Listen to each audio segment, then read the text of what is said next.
আসসালামু আলাইকুম। Hello viewers, যারা প্রবাসে যেতে যাচ্ছেন তাদের জন্য আমি প্রবাসী অ্যাপসটি কিন্তু খুবই গুরুত্বপূর্ণ। তো যারা অ্যাপসটি রেজিস্ট্রেশন করতে পারছেন না তাদের জন্যই আজকের এই ভিডিওটি।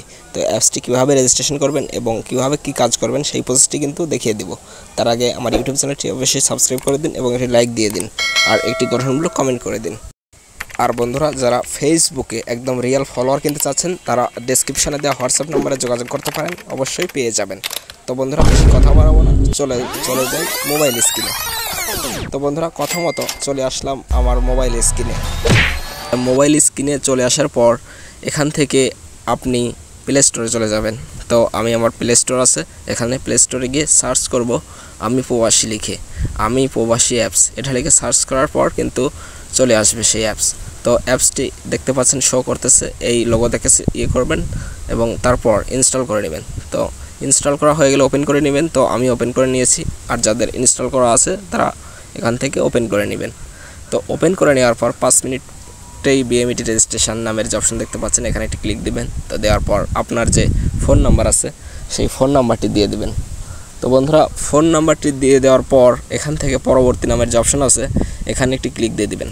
তো ক্লিক দেওয়ার পর আপনার ফোনে কিন্তু একটা ওটিপি কোড পাঠাবে, সেই কোডটি অবশ্যই এখানে দিতে হবে, নইলে কিন্তু হবে না এবং 2 মিনিট সময় নিতে পারে। তো যদি না হয় আবারও ট্রাই করবেন, হয়ে যাবে। তো বন্ধুরা, দেখতে পাচ্ছেন হয়ে গেলে এখানে ওটিপি কোডটি বসিয়ে দিবেন। তো কপি করে এনে বসিয়ে দিতে পারেন। তো দেওয়ার পর এখান থেকে নতুন পাসওয়ার্ড সেট করবেন, নতুন পাসওয়ার্ড দিন এবং পাসওয়ার্ড নিশ্চিত করুন। দুটো জায়গায় একই পাসওয়ার্ড সেট করবেন। তো সেট করার পর পাসওয়ার্ড যাতে স্ট্রং হয় এদিকে একটু লক্ষ্য রাখবেন, আর পাসওয়ার্ড যদি স্ট্রং না হয় তাহলে কিন্তু নেবে না। তো পাসওয়ার্ড দেওয়ার পর অবশ্যই নিচে যে অপশন আছে নেক্সট নামের যে অপশন আছে ওখানে একটি ক্লিক দিয়ে দিবেন। তো বন্ধুরা, দেখতে পাচ্ছেন আমার পাসওয়ার্ড কিন্তু নিচ্ছে না। তো যার কারণে আমি আরেকটি সংখ্যা যোগ করব এবং এখানে সব কিছু মিলিয়েই কিন্তু আপনার পাসওয়ার্ডটি গঠন করতে হবে। গঠন করার পর পরবর্তী নামের যে অপশন আছে ওখানে একটি ক্লিক দিয়ে দিবেন। তো বন্ধুরা, মূল বিষয় কিন্তু এখানে আপনি কোনটা সিলেক্ট করবেন এটা নিয়ে অনেকেই কনফিউজড হয়ে যান। তো কনফিউজ হওয়ার কোনো কারণ নেই। এখান থেকে আপনি 3টার মধ্যে কোনোটাই সিলেক্ট করবেন না, সিলেক্ট করবেন সরকারি সেবা, বিএমইটি, পিডিও প্রশিক্ষণ যে অপশন আছে ওখানে একটি ক্লিক দিয়ে দিবেন। তো ক্লিক দেওয়ার পর একটু রিলোড নিতে পারে। তো রিলোড নেওয়ার পর আপনার নাম লিখুন নামের যে অপশন আছে ওখানে আপনার নাম লিখতে হবে এবং আপনার লিঙ্গ বাছাই করুন। ওখানে যে অপশন আছে আপনি যদি পুরুষ হন তাহলে পুরুষ সিলেক্ট করবেন এবং আপনি যদি মহিলা হন তাহলে মহিলা সিলেক্ট করবেন এবং এখান থেকে জন্ম তারিখ কিন্তু আপনার পাসপোর্ট অনুযায়ী দিতে হবে। জন্ম তারিখ আপনার পাসপোর্ট অনুযায়ী দিয়ে দিবেন, পাসপোর্ট অনুযায়ী দিতে হবে, তাহলে আপনার পরবর্তীতে কোনো সমস্যা হবে না। তো আমি আমার জন্ম তারিখ দিয়ে দিলাম। তো বন্ধুরা, দেখেন জন্ম তারিখটা দেওয়া শেষ হয়ে গেলে এখান থেকে এটা কিন্তু বাংলাতে হবে। তো জন্ম তারিখ দেওয়া শেষ হয়ে গেলে ঠিক আছে নামের অপশন আছে ওখানে একটি ক্লিক দিয়ে দিবেন।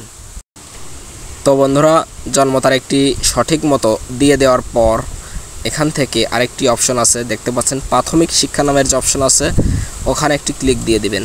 তো আপনার শিক্ষাগত যোগ্যতা কতটুকু সেটা যদি থাকে তাহলে অবশ্যই দিয়ে দিবেন, আর যদি না থাকে তাহলে দেওয়ার কোনো কারণ নেই, না দিলে কোনো সমস্যা নেই। তো এখান থেকে দেওয়ার পর দেশ নির্বাচন করুন এখানে যে অপশন আছে এখান থেকে আপনি আপনার দেশ বাংলাদেশ সিলেক্ট করবেন এবং এখান থেকে শহর নির্বাচন করুন নামের যে অপশন আছে এখান থেকে আপনার শহর, আপনি কোন শহরে থাকেন এখান থেকে আপনার জেলাটি সিলেক্ট করবেন। জেলা ওখান থেকে সার্চ করে দিবেন নাটোর, আমার জেলা যেহেতু নাটোর আমি নাটোর সিলেক্ট করব। তো বন্ধুরা, আপনার সঠিক জেলা সিলেক্ট করা হয়ে গেলে ওই জেলার ওপর একটি ক্লিক দিয়ে দিবেন, তাহলেই নিয়ে নেবে। তো এখান থেকে একদম নিচে যে অপশন আছে পরবর্তী নামের অপশন ওখানে একটি ক্লিক দিয়ে দিবেন। তো এখান থেকে আপনি কোন ধরনের চাকরিতে আগ্রহী এখান থেকে আপনি কিন্তু যে কোনো একটি সিলেক্ট করে দিলেই হয়ে যাবে। এখান থেকে আপনি সার্চ করতে পারেন, আপনি বিদেশে যেতে চাইলে ওখান থেকে সিলেক্ট করতে পারেন এবং দেশ খুঁজুন নামের যে অপশন আছে আপনি কোন ধরনের চাকরিতে আগ্রহী এখান থেকে দেশ খুঁজুন। আপনি আপনার পছন্দের দেশ সিলেক্ট করতে পারেন, অনেকগুলো দেশ সিলেক্ট করতে পারেন, কোনো সমস্যা নেই।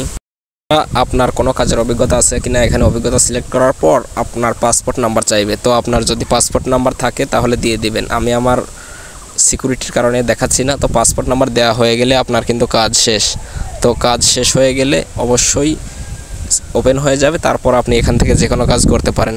তো ভিডিওটি কেমন লাগলো অবশ্যই একটি কমেন্ট করতে ভুলবেন না, আর একটি লাইক করতে পারেন, আর ভিডিওটি উপকারে আসলে একটি সাবস্ক্রাইব করতে পারেন। তো বন্ধুরা ভালো থাকবেন, আল্লাহ হাফেজ, বাই।